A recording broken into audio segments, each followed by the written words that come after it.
Foxes crumble to hand Middlesex the win.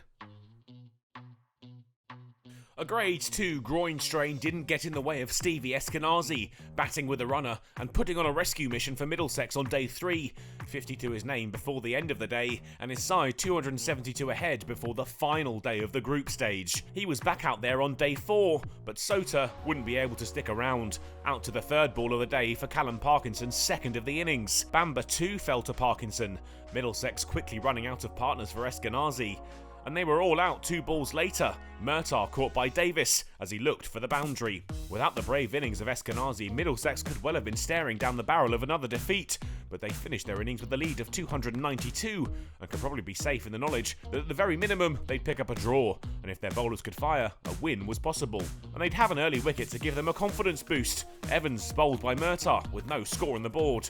Hill and Harris changed that. They built a decent partnership in response to their colleague's wicket. And the second wicket duo were worth 50 before the break, the Foxes finding their feet and the target now dipping towards their first innings total.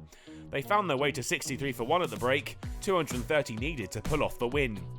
Hill fell immediately after the break, tamely caught by De Caires off the bowling of James Harris, and Marcus Harris had to follow him. Sota's delivery full of turn, the off-stump rocked back. Ackerman and Inglis had the score up to 3 figures, but the captain would fall soon after, caught behind off the bowling of Murtagh for 16. Swindles could only add 11 before he was out to Bamber, caught by Cracknell, and Leicestershire was struggling now.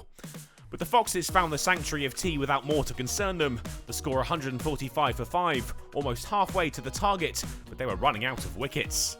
Inglis was the Foxes' last real hope, and he'd played well for his 50. Reached after the break with a sumptuous cover drive for 4 off Mitchell, the 150 up with the same shot.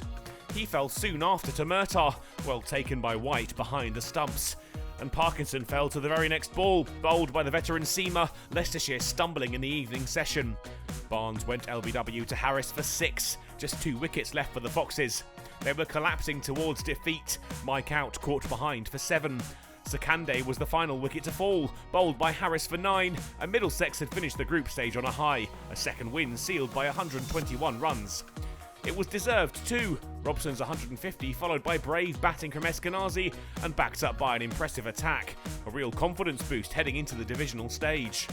Despite the win, Middlesex find themselves in Division 3 when the next stage of the competition rolls around at the end of August, and the Foxes will join them alongside Derbyshire, Kent, Sussex and Worcestershire.